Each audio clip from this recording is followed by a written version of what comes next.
여러분, 지금 한국 사회에서 이슈가 되고 있는 여러 문제들 중에 하나가 차별금지법입니다. 들어보셨죠? 네, 오늘도 차별금지법과 관련해서 군대에서 동성애 간의 어떤 성행위들이 있어가지고 그게 지금 오늘 뉴스에 떴더라고요. 그 기사를 읽고 왔었는데 아무튼 차별금지법이 지금 굉장히 뜨거운 감자가 되어져 있습니다. 종교계에서는 다 그런 것은 아니지만 대부분의 종교인들, 크리스천들, 뭐 천주교인들 뭐 이런 분들은 다 이 차별금지법을 반대하고 있죠. 그리고 종교계뿐만이 아니라 유교 문화에 젖어 있는 나이 든 어른들도 이 법을 받아들이기 굉장히 힘든 그런 상황인 것 같습니다. 차별금지법과 관련해서 굉장히 다양한 단체들에서 목회자들에게 정보를 계속 보내주고 있어요. 카톡으로, 메일로, 페이스북 이런데 막 정보들이 계속해서 올라오거든요.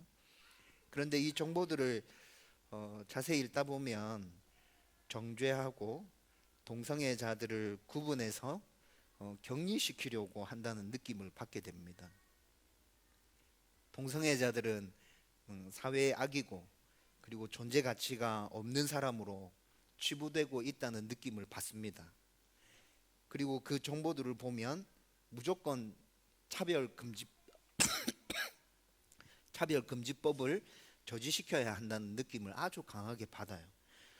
그래서 이 법을 추진하는 국회의원과 이 법을 지지하는 정치인들, 그리고 이 법을 지지하고 있는 기관들을 알려주고 그 사람들에 대해서, 그 기관들에 대해서 항의 전화하고 댓글 달고 SNS 날리고 하라고 그렇게 요구하고 있습니다. 여러분들은 이 문제에 대해서 어떻게 생각을 정리하고 계십니까? 지금 이 시대에는 이런 문제들에 대해서 그리스도인으로서 분명한 생각이 정리되어져 있어야 할 것 같습니다. 저도 몇 년 전에 이 문제와 관련해서 여러 가지 생각을 하고 고민하다가 제 나름대로의 그리스도인으로서 제 입장을 정했어요. 얼마 전에 대선 후보들이 토론하는 거 여러분들 아마 보셨을 거라 생각됩니다. 그런데 그 후보들에게 이와 관련된 질문을 했던 적이 있었습니다. 어떤 후보는 차별금지법을 지지하는 후보도 있었고요. 그리고 차별금지법을 반대하는 후보도 있었죠. 그런데 이 법을 지지할 것 같았던 한 후보가 이 문제와 관련해서 제가 가지고 있는 생각과 아주 똑같은 입장을 밝히고 있더라고요. 그 후보의 입장은 법적으로는 동성 결혼을 찬성할 수 없다. 그러나 동성애자들이 차별받는 것에 대해서도 찬성할 수 없다. 차별받아서는 안 된다, 그들이. 이렇게 입장을 정리해서 말했었습니다. 그렇게 말한 그 후보자가 유세 현장에서 동성애자들한테 아주 심하게 항의를 받고 또 그들이 반발하고 그렇게 하는 모습들 뉴스에서 봤던 게 또 기억이 납니다. 하지만 이 생각을 바꾸거나 다시 생각을 정리해야겠다 이런 마음은 들지 않습니다. 왜냐하면 동성애는 분명히 성경에서 잘못된 것이라고 말씀해 주고 있기 때문에. 그래서 저의 입장도 똑같아요. 동성애 결혼 합법화되는 거 반대. 그렇지만 동성애자들이 그것 때문에 차별을 받고 사회로부터 분리되어지고 그렇게 하는 것도 아닌 것 같다. 성경에서 우리에게 말씀하고 있는 건 그런 게 아니야. 그게 제 입장이에요. 여러분, 이렇게 여러분들이 각자 나름대로 여러분들의 입장을 정리했다 하더라도 그 다음에 남는 문제는 동성애자들을 어떻게 차별하지 않을 것인가 하는 문제는 여전히 우리 가운데 남게 됩니다. 여러분, 이미 우리들에게는 동성애와 관련해서 안 좋은 생각들과 인식이 너무 많이 박혀져 있어요. 그런데 이들을 차별하지 않고 다른 사람들과 똑같이 대한다는 것은 쉽지 않은 문제인 거죠. 직접 말로 표현하지 않는다 하더라도 이미 우리의 표정과 우리의 행동들, 눈빛 이런 것들로 이미 그들에게 나는 너를 싫어해 라는 메시지들이 전달되어지고 있잖아요. 여러분, 3년 전에 호산나 교회 교육부 총괄 사역하면서 제가 지난번에 한번 말씀드렸었는데, 전 동성애 성향을 가진 친구를 만난 적이 있었습니다. 트랜스젠더 친구도 만났었어요. 이 친구는 여자가 되고 싶어서 이미 아르바이트해서 돈을 벌어서 호르몬 주사를 맞고 있는 친구였어요. 교회에 올 때 늘 여장을 하고 나타났고요. 여러분, 그때 이 아이들을 만나면서 제가 받았던 느낌은 정상적인 아이와는 좀 달랐죠. 근데 여러분, 수많은 사고를 치고 다니는 아이들도 굉장히 많이 만났거든요. 근데 그 사고를 치고 다니는 아이들, 그리고 동성애 성향을 가지고 있는 아이, 트랜스젠더인 아이, 그런데 별 차이가 없더라고요. 사고 치는 놈이나 동성애 성향을 가지고 있는 놈이나 트랜스젠더나 그 느낌이 그냥 조금 얘들은 자라는 과정 가운데서 문제를 안고 있구나, 이런 느낌이었어요. 물론 처음 만나러 갈 때는 얘들 만나서 무슨 말을 해주지? 내가 이 이야기를 어떻게 풀어야 되나? 그런 고민을 하고 갔었죠. 그렇지만 그렇다고 특별히 이 아이들이 다른 사고를 치는 아이들과 완전히 다르고 완전히 생각을 이해할 수 없고 그런 상황에 있는 아이들은 아니었어요. 제가 받았던 느낌이었어요. 그렇지만 한국의 전체적인 사회의 인식과 교회 안에서의 인식은 분명히 그렇지 않습니다. 그냥 오토바이를 훔치고 다른 아이들을 때리는, 그렇게 사고치는 그 아이들과 동성애와 관련된 문제를 가지고 있는 아이, 여러분, 교회 안에서, 한국 전체적인 분위기 안에서 이 두 그룹의 아이들을 똑같은 시선으로 바라볼까요? 그렇지 않아요.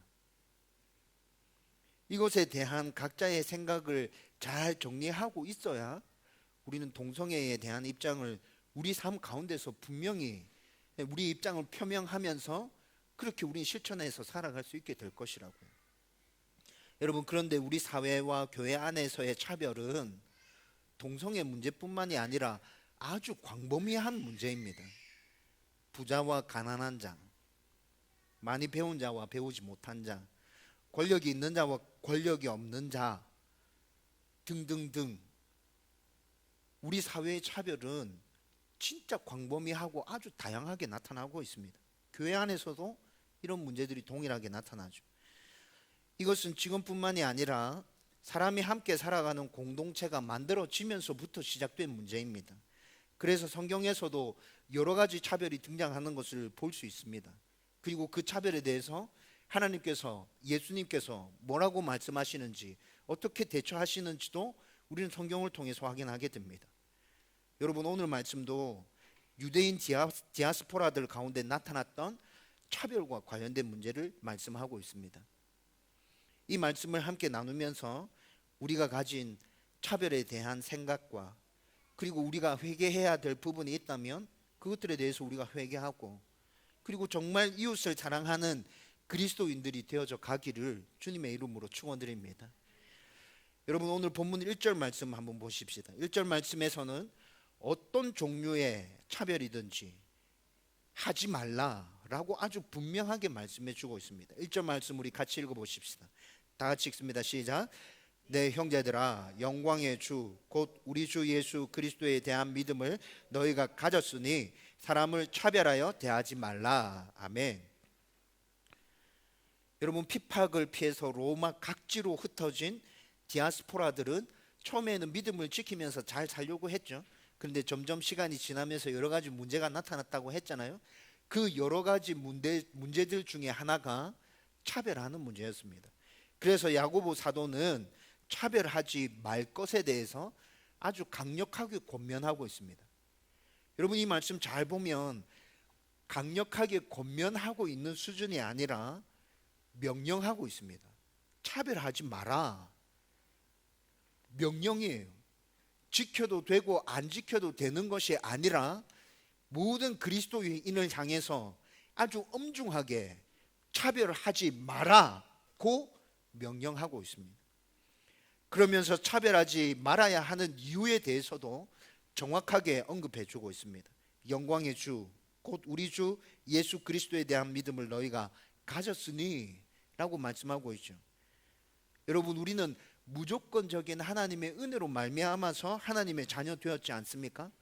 그 무조건적인 은혜를 받은 너희가 차별하면 되겠니? 그러면 안 되잖아 라고 야고보 사도는 분명하게 얘기해 주고 있는 거죠. 하나님의 사랑과 은혜는 이 세상에 존재하는 모든 사람들에게 차별 없이 주어졌습니다. 예수 그리스도의 구속사역은 부자고 고위 관리들, 유대인들에게만 주어진 것이 아니라 이방인이고 가난하고 소외된 자들에게도 동일하게 주어진 은혜의 사역이었습니다. 그런데 예수님을 믿고 구원받은 자가 사람들의 외적 조건을 따지고 평가하면서 그것들을 보고 그에 맞게끔 대우해서는 안 된다는 것이 야고보 사도가 차별하지 말라고 말씀하면서 이유로 제시한 것입니다. 여러분, 이것은 아주 합당한 이유라고 저는 그렇게 생각이 되어집니다. 우리 모두는 무조건적인 하나님의 은혜를 받았잖아요. 예수님의 구속은 우리의 어떠함에 따라서 주어진 것이 아닙니다. 이런 은혜를 받은 우리들이 다른 사람들의 외적 조건으로 차별을 한다면 우리가 받은 은혜가 어떤 것인지, 그 가치가 어떤 것인지, 하나님이 어떤 희생을 치르면서 우리에게 그 은혜를 허락해 주셨는지 그것을 잘 모르는 사람인 거죠. 여러분, 마태복음 18장 21절에서 35절까지의 말씀을 보면 1만 달란트 빚진 자와 100데나리온 빚진 자에 대한 말씀이 비유로 등장하고 있습니다. 여러분, 이 이야기 잘 아시죠? 1만 달란트 빚진 자가 탕감받잖아요. 그런데 100데나리온 자기에게 빚진 자를 붙잡아서 빚 안 갚으면 감옥에 쳐넣어버리겠다 협박하죠. 여러분, 이 말씀의 핵심은 뭐냐면 엄청난 용서를 받았음에도 불구하고 니한테 조금 잘못한 그 사람 용서해 주지 못하는 거, 그건 네 정상이가? 이 메시지를 지금 전달해 주고 있는 비유죠. 저는 이 말씀이 오늘 본문의 말씀과 똑같은 맥락의 말씀이라고 생각합니다. 우리 모두도 이미 하나님께 차별 없는 대우를 받았잖아요. 그 은혜를 받았잖아요. 그런데 이것은 앞서 제가 말씀드린 대로 전적인 하나님의 은혜였다고요. 우리의 어떠함과는 전혀 상관이 없는 것이었다고요. 이런 은혜를 받은 우리들이 다른 사람들을 차별해서 대우한다면 우리가 받은 은혜의 값어치가 어떤 것인지 모르고 있다는 것이죠. 그 은혜의 값어치를 정확하게 알고 있고 그 가치가 하나님의 희생이, 예수 그리스도의 희생이 어떤 것인지 알고 있다면 우리는 절대 다른 사람들을 차별해서 대우할 수 없습니다. 여러분, 그러나 이런 은혜를 받았다고 말하는 우리들의 모습을 잘 살펴보면 여러 가지 종류의 차별이 우리 안에 존재하고 있음을 발견하게 됩니다. 여러분, 오늘 말씀에서 구체적으로 제시하고 있는 것은 부자와 가난한 자의 차별입니다. 2절 말씀에 보면 만일이라는 가정법을 사용해서 말씀이 시작하고 있거든요. 여러분, 가정이라는 거죠. 그런데 가정된 상황임을, 예로 제시되는 상황임을 말씀하고 있지만 이 가정은 그때 그 당시에 현실에서 일어나고 있는 사건을 가정에서 말씀하고 있는 것이에요. 현실에서 일어나지 않는 일을 가정한 것이 아니고 현실에서 자주 일어났던 일을 가정으로 해서 예로 제시하는 것이라고. 그 당시에는 부자와 가난한 자의 차별이 사회적인 풍습으로 존재하고 있었습니다. 여러분, 회당에 최첸이라는 좌석이 따로 만들어져 있었습니다. 최첸. 이 좌석은 부자와 권력자들만 앉을 수 있는 자리였습니다. 여러분, 이때 이 당시에 회당 안에 최첸이라는 자리가 만들어져 있었다고요. 여러분, 이게 아주 당연한 것으로 이 당시에 받아들여졌습니다. 회당뿐만이 아니라 잔치집에도 부자나 권력자들이 앉는 자리가 따로 준비되어져 있었습니다. 그래서 누가복음 14장 7절에서 11절 말씀에 보면 이런 상황을 예로 해서 말씀하고 있거든요. 누가복음 14장 8절과 9절 우리 같이 한번 읽어보십시다. 다 같이 읽습니다. 시작. 네가 누구에게 혼인잔치에 청함을 받았을 때에 높은 자리에 앉지 말라. 그렇지 않으면 너보다 더 높은 사람이 청함을 받은 경우에 너와 그를 청한 자가 와서 너더러 이 사람에게 자리를 내주라 하리니 그때에 네가 부끄러워 끝자리로 가게 되리라. 여러분, 이 말씀을 보니까 부잣집에, 잔치집에 그런 특별한 자리가 준비되어져 있었구나. 예. 그런 추측과 생각이 되어지죠. 야고보 사도는 지금 가정에서 예로 들고 있지만 이런 상황들은 실제로 그들의 현실 가운데서 일어나고 있는 일이었어요. 지금의 교회와 그리스도인들에게도 이런 차별의 모습은 나타나고 있습니다.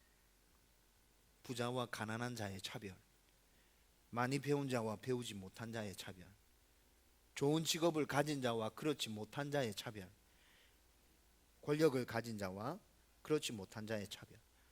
여러분, 이게 교회 안에도 존재하고 있지 않습니까? 성도들뿐만이 아니라 목사와 장로들 중에도 이런 차별을 하고 있는 사람들이 있습니다. 제가 많이 들었던 말 중에 하나가, 부자고 직업이 좋은 사람이 신앙생활을 좀 오래 했으면 그 사람은 중직자 될 확률이 높다. 저만 많이 들었나요? 저 이런 얘기 진짜 많이 들었거든요. 여러분, 목사들이 개척을 준비할 때 성도들이 그렇게 얘기하대요. 부자들만 찾아서 데리고 가려고 애를 쓴대요. 부목사로 사역을 하면서 어떤 부목사님들은 부자 혹은 직업이 좋은 사람들, 똑똑한 사람들, 그런 사람들만 친절하게 대해줘요 라는 얘기도 들었었어요. 여러분, 성도들 가운데서도 신앙생활을 오래 한 분들 중에 부자거나 직업이 좋은 사람들, 그분들이 다른 성도들에게 큰 영향력을 발휘하고 있다는 것을 아주 쉽게 확인할 수 있었어요. 여러분, 이런 것이 우리 안에 존재하는 차별을 보여주고 있는 것 아닙니까? 이런 차별을 제일 정확하게 확인할 때는 임직투표 때입니다. 여러분, 제가 좀 솔직하게 얘기하겠습니다. 큰 교회일수록 이런 문제들이 더 분명하게 나타납니다. 가난하고 많이 배우지 못했고 좋은 직업을 가지지는 않았지만 정말 열심히 신앙생활을 했고 저분은 꼭 돼야 된다 라고 생각되어지는 분들이 있거든요. 그런데 그분들이 임직투표 때 보면 잘 안 됩니다.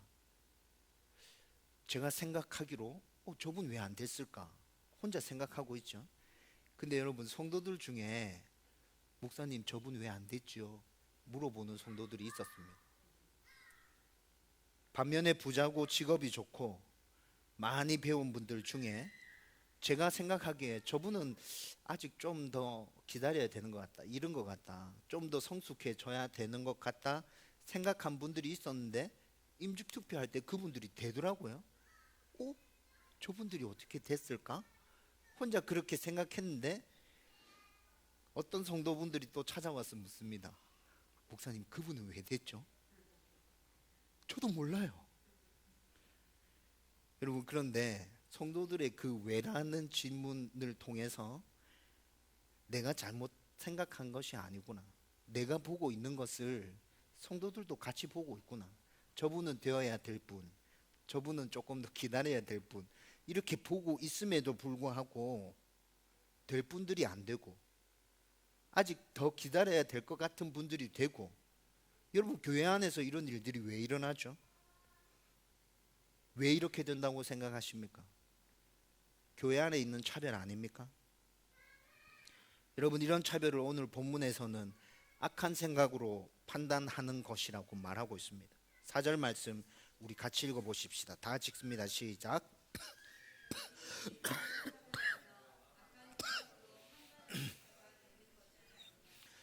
여러분, 이 말씀에서 발견할 수 있는 것은 무엇입니까? 하나님의 말씀이 기준이 아니라 각자 자기 생각대로 판단하는 것, 나의 욕심, 나의 이익, 나의 명예, 내가 잘 아는 사람, 이런 것들을 바탕으로 해서 내 나름대로 생각하고 내 나름대로 판단하는 거예요. 여러분, 성경은 이런 자기 생각들을 악한 생각이라고 말씀하고 있습니다. 여러분, 그렇지만 하나님께서는 가난한 자, 배우지 못한 자, 낮은 지위에 있지만 하나님을 사랑하는 자들을 택하셔서 약속하신 나라를 상속으로 받게 하신다고 말씀하고 있습니다. 5절 말씀도 우리 같이 읽어보겠습니다. 다 같이 읽습니다. 시작. 들을지어다 하나님이 세상에서 가난한 자를 택하사 믿음에 부요하게 하시고 또 자기를 사랑하는 자들에게 약속하신 나라를 상속으로 받게 하지 아니하셨느냐. 아멘. 여러분, 그래서 예수님은 가난하고 배우지 못했고 낮은 지위에 있고 소외당하지만 하나님을 사랑하고 예수님의 말씀에 귀를 기울이는 그 자들과 함께 해주셨죠. 여러분, 그것을 우리는 성경을 통해서 아주 많이 확인하게 되잖아요. 이 당시에 그렇게 소외당했던 사람들은 창녀였습니다. 세리였습니다. 많이 배우지 못해서 괄시받았던 어부들이었습니다. 그리고 과부들이었고요, 어린아이들이었습니다. 여러 가지 죄를 범한 사람들이었죠. 여러분, 유대인들은 이런 사람들을 인정해 주지 않았어요. 죄인 취급했고 짐승처럼 대했죠. 죄를 뉘우치고 충분히 반성하고 열심히 살아보겠노라고 그렇게 몸부림쳐도 유대인들은 그들을 인정해 주지 않았어요. 그러나 예수님께서는 이들의 친구가 되어주셨죠. 이들의 신분이나 과거 이력이나 지금 처해 있는 상황 때문에 이들을 차별하지 않으셨습니다. 그렇다고 예수님께서 부자나 권력자를 차별하신 것도 아닙니다. 부자와 권력자들 중에서도 하나님을 사랑하고 사람을 사랑하는 사람들이 있었고 그 사람들은 예수님의 인정을 받았어요. 완전 대단한 믿음이다. 저런 믿음 있으면 누구든지 하나님의 은혜를 경험하게 된다. 예수님께서 그렇게 말씀해 주셨거든요. 여러분, 회당장 야이로 아십니까? 아리마대 사람 요셉 아시나요? 종의 병을 고쳐주시기를 간구했던 백부장 베드로를 자기 집으로 초청했던 백부장 고넬료. 여러분, 이런 사람들은 부와 권력을 가지고 있었던 사람들입니다. 그런데 이들이 하나님의 말씀에 귀를 기울이고 사람을 사랑했기에 그들이 했던 그 모든 모습들을 예수님께서 인정해 주셨습니다. 대단하다. 저들의 믿음이 진짜 대단하다. 여러분, 그러면 우리가 여기서 생각해 봐야 할 것이 하나님이 세상에 가난한 자들을 택하사라는 이 말씀이 정확하게 무엇을 말씀하고 있는 것입니까? 이것을 생각해 봐야겠죠. 마태복음 5장 3절 말씀 우리 같이 읽읍시다. 다 같이 읽습니다. 시작. 심령이 가난한 자는 복이 있나니 천국이 그들의 것이며. 아멘. 마태복음 22장 37절에서 39절 말씀도 우리 같이 읽겠습니다. 다 같이 읽습니다. 시작. 예수께서 이르시되 내 마음을 다하고 목숨을 다하고 뜻을 다하여 주 너의 하나님을 사랑하라 하셨으니 이것이 크고 첫째 되는 계명이요 둘째도 그와 같으니 내 이웃을 내 자신같이 사랑하라 하셨으니. 아멘. 여러분, 이 두 말씀을 종합해서 생각해 보면 하나님을 사랑하고 이웃을 사랑하기 위해서 늘 노력하고 포기하지 않으면서 온 마음을 다 쏟아서 집중하는 자가 가난한 자입니다. 성경에서는 심령이 가난한 자라고 말씀하고 있죠. 여러분, 하나님을 더 사랑하고 싶은 마음이 있어요. 이웃을 더 사랑하고 싶은 마음이 있어요. 그런데 잘 되지 않아요. 그래서 어떻게 하면 내가 하나님을 더 사랑할 수 있을까? 어떻게 하면 내 이웃을 더 사랑할 수 있을까? 이 고민을 붙들고 늘 실험하고 있는 그 사람, 마음 가운데 이 부담을 안고 포기하지 않고 어떻게 했든지 몸부림쳐서 이 말씀을 지켜내 보려고 그렇게 애쓰는 그 사람, 그 사람이 가난한 자다. 심령이 가난한 자. 하나님께서 이런 사람을 택하셔서 믿음에 부유하게 하시고 약속하신 나라를 상속받게 하신다고 말씀하고 있습니다. 여러분, 오늘 말씀의 포커스에 맞추어서 다시 말씀드리면 다른 사람들을 차별하지 않고 사랑하기 위해서 노력하는 자들, 그 자들에게 내가 믿음을 부유하게 하겠다. 그 자들에게 내가 약속한 상속을 그들에게 물려주겠다. 하나님께서 지금 이렇게 말씀하고 있는 것이죠. 그리고 계속해서 9절에서 12절 말씀에서는 모든 율법을 다 지켰다고 해도 한 가지를 지키지 못했다면 모든 율법을 다 지키지 못한 거야. 그렇게 말씀하고 있죠. 그러면서 이웃을 차별하지 않는 것, 그 율법을 지키기 위해서도 너희는 최선을 다해야 돼. 모든 율법을 다 지켰다 하더라도 이웃을 차별하지 않는 그 율법 하나를 못 지켰다면 너희들은 율법을 다 못 지키는 거야. 말로만 차별하지 않는다고, 사랑한다고 그렇게 말하지 말고 그것을 행함으로 보여줘 봐봐. 차별하지 않는 것, 사랑하는 것, 그것을 너의 행동으로 한번 보여줘. 사도 야고보는 지금 이렇게 얘기해 주고 있는 거죠. 여러분, 그리고 차별하지 않고 이웃을 사랑하기 위해서 긍휼의 마음을 품어야 한다고 13절 말씀에 얘기해 주고 있습니다. 13절 말씀 같이 읽어보겠습니다. 다 같이 읽습니다. 시작. 긍휼을 행하지 아니하는 자에게는 긍휼 없는 심판이 있으리라. 긍휼은 심판을 이기고 자랑하느니라. 아멘. 여러분, 긍휼은 불쌍히 여겨 돌봐준다라는 뜻을 가지고 있죠. 여러분, 이미 우리들은 하나님께로부터 긍휼을 받았습니다. 하나님께서 죄로 인해서 멸망당해야 할 우리들을 불쌍히 여겨주시고 돌봐주셨기에 우리들이 하나님의 은혜로 이 자리에 있을 수 있는 것 아닙니까? 매일 하나님의 긍휼하심을 받기 때문에 우리가 이 세상 가운데서 하루하루를 살아갈 수 있는 것 아니에요? 하나님께로부터 이 긍휼을 받은 우리가 이웃을 향해서 긍휼을 베풀어야 합니다. 나의 도움이 필요하고 그렇지 않다 하더라도 나와 함께 지내는 모든 사람을 긍휼히 여길 줄 알아야 돼요. 불쌍히 여겨서 돌봐줄 수 있어야 한다는 것이죠. 여러분, 긍휼을 받았음에도 긍휼을 행하지 않는 자들에게는 긍휼 없는 심판이 임하게 된다고 말씀해 주고 있어요. 모든 사람에 대해서 여러분 긍휼을 베풀 수 있도록 우리 노력해 보십시다. 하나님의 그 긍휼이 우리 가운데 풍성하게 임하도록 기도하십시다.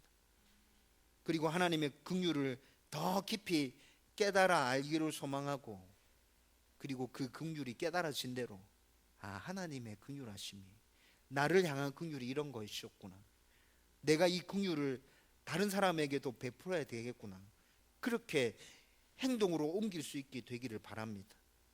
그리고 하나님을 사랑하고 이웃을 사랑하는 우리들에게 하나님의 풍성한 복과 은혜가 임하게 될 것입니다. 여러분, 이런 은혜와 복이 우리 가운데 누려지게 되기를 주님의 이름으로 축원드립니다. 아멘. 여러분, 이제 말씀을 결론 지으려고 합니다. 여러분, 오늘 이 말씀을 준비하면서 제가 3월에 칼럼을 하나 썼습니다. 그 칼럼에서 소개했던 교회를 찾아온 낯선 남자, 계속 생각났습니다. 여러분, 그때 저는 이런 생각했습니다. 행색이 남노한 낯선 남자가 교회에 들어왔을 때 경계심이 생기더라고요. 의심의 눈초리. 저 사람이 왜 교회 왔지? 구걸하기 위해서 왔다는 것 알았습니다. 많은 것을 요구하면 어떻게 하나? 많은 것을 요구할 때 나는 저 사람에게 뭐라 얘기해야 될까? 계속 이런 사람들이 찾아오면 어떻게 하지? 여러분, 그 짧은 순간에 굉장히 많은 생각들이 제 머리를 스치고 지나갔습니다. 한 사람이라도 아쉬운 개척교회 목사가, 여러분, 그 행색이 남루한 그 사람을 봤을 때 이런 생각을 하고 있었다. 참 우습지 않습니까? 여러분, 제가 개척을 결정할 때 하나님께서 저에게 4가지 말씀을 주셨다고 말씀드렸죠. 그 4가지 말씀 중에 2가지 말씀이요, 그 사람들의 형평과 상황과 상처와 문제들, 그런 거 니는 따지지 말고 내가 너에게 붙여주는 그 사람, 너는 그 사람들 데리고 목회해라. 여러분, 제가 2가지 말씀을, 그런 말씀을 받았어요. 이 말씀을 받고 난 다음에 제가 이렇게 기도했습니다. 하나님, 그러면 제가 감당할 수 있는 사람을 저에게 보내주십시오. 만약에 제가 감당할 수 없는 사람을 하나님께서 보내시겠다 하시면 감당할 수 있는 능력을 저에게 주십시오 라고 기도했었습니다. 여러분, 지금도 이 기도는 계속되어지고 있습니다. 그런데 그때 그 일을 통해서 제가 알게 된 것은 내 안에 차별이 있음을 알게 되었습니다. 말은 차별하지 않는다고 했는데 분명히 제 안에 존재하는 차별이 있었습니다. 그 이후로 많은 생각을 했고, 또 이런 분이 오면 어떻게 해야겠다고 생각을 정리했는데, 그 이후로는 그런 분들이 찾아오지 않았습니다. 아마 하나님께서 제 안에 있는 이런 차별들을 보게 하시기 위해서 그때 그분을 보내신 것 같다는 생각을 합니다. 여러분들 가운데는 어떤 차별이 있습니까? 내가 싫어하는 사람, 좋아하는 사람 구별이 있습니까? 저는 있습니다. 그래서 이 말씀 앞에 또다시 생각합니다. 어떻게 그들에게 긍휼을 베풀 수 있을까? 어떻게 이해하고 사랑해 줄 수 있을까? 내 생각과 내 상식과 내 기준으로는 도저히 그 사람들 받아들일 수 없는데, 차별하지 말고 긍휼을 베풀어 주라고, 사랑해 주라고, 품어 주라고 말씀하시니까 내가 어떻게 하면 되지? 내가 그들을 위해서 어떻게 기도해 주면 될까? 여러분, 그렇게 고민하게 됩니다. 제가 늘 얘기했지만 이런 고민들을 붙들고 씨름하는 거 쉽지 않습니다. 목사라고 쉬울 것 같습니까? 아니요, 쉽지 않습니다. 어떻게 해야 될지 모르겠습니다. 진짜 내가 싫어하는 그 사람들 이해하기 싫고 사랑하고 싶은 마음도 없습니다. 그런데 하나님의 말씀이 차별하지 말고 이해하고 사랑하고 불쌍히 여기고 그들을 품어주라고 말씀하십니다. 그래서 또 하나님 앞에 엎드립니다. 하나님, 저는 잘 안 됩니다. 하나님, 사랑하고 싶지 않습니다. 이해하고 싶지 않아요. 하나님, 그 사람들이 어떻게 하고 있는지 하나님 알잖아요. 근데 하나님께서 품어주라고 말씀하시니까 하나님, 저 좀 도와주십시오. 저 안 품어집니다. 안 품어집니다. 하나님, 도와주십시오. 이해하게 해주세요.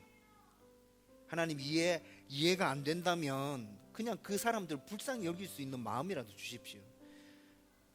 이렇게 기도하고 있어요.